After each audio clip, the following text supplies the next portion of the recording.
છોટાઉદેપુર નગરપાલિકાનું સ્થાનિક રાજકારણ સમગ્ર ગુજરાતમાં પ્રખ્યાત છે. નગરમાં આવેલ કુલ 7 વોર્ડમાં 28 જેટલા સભ્યોએ બોર્ડ બને છે કે જેની 5 વર્ષની મુદત ગત વર્ષે 2023 ફેબ્રુઆરી માસમાં પૂર્ણ થઈ હતી. જે મુદત પૂર્ણ થતા 1 વર્ષથી પાલિકાનો વહીવટ વહીવટદારના હવાલે ચાલતો હતો કે જે અને તમામ 28 સભ્યો સત્તા વિહોણા બન્યા હતા. જ્યારે હાલ તારીખ 21 જાન્યુઆરીના રોજ નગરપાલિકાની ચૂંટણીની રાજ્ય ચૂંટણી આયોગ દ્વારા જાહેરાત કરવામાં આવતા સત્તા વાંચુઓમાં દોડધામ મચી ગઈ છે.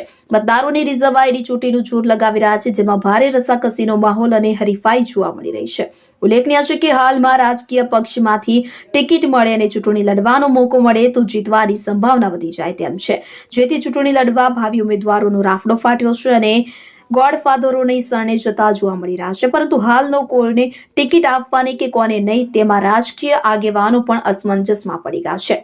માંડવા ઓછા છે અને મુરત્યા વધારે છે જેવો ગાંઠ છે, પરંતુ છેલ્લા ઘણા સમયથી છોટાઉદેપુર નગરમાં વિકાસના કામો અટવાયેલા પડેલા છે. પ્રજાને ભારે મુશ્કેલી ભોગવવી પડી રહી છે કે જેથી હવે ચૂંટણી લડવાની પ્રજાની સેવાઓ કરવા મેવા ખાવા લાઈનો લાગી રહી છે. જ્યારે અત્યારે ઘણા સમયથી પ્રજાના ઘણા પ્રશ્નો બાબતે કોઈ ધ્યાન ના આપતું હોય, પરંતુ હવે ચૂંટણીની જાહેરાત થતા બિલાડીની ટોપની જેમ સેવકો નજરે મળી રહ્યા છે. સ્થાનિક સ્વરાજની ચૂંટણી બાબતે ચૂંટણી આયોગ દ્વારા તારીખ પ્રસિદ્ધ થતા હવે ઘણા જૂના પૂર્વ સભ્યો આગળ આવવા માંગતા નથી અને પરિવારના સભ્યોને ચૂંટણી લડવા આગળ કરી રહ્યા છે. જ્યારે હાલમાં કચરા બાબતોનો ભ્રષ્ટાચાર બાબતેનો ચુકાદો પ્રાદેશિક કમિશનરમાં પેન્ડિંગમાં છે, જેની રાહ પ્રજા જોઈ રહી છે. જેથી આ ચુકાદો આવે તો ઘણાએ દંડ ભોગવવો પડી શકે છે, જેથી ઘણા અવઢવમાં છે. જો ચુકાદો આવે અને સસ્પેન્ડ થાય તો શું કરવું તેની ચિંતા સતાવી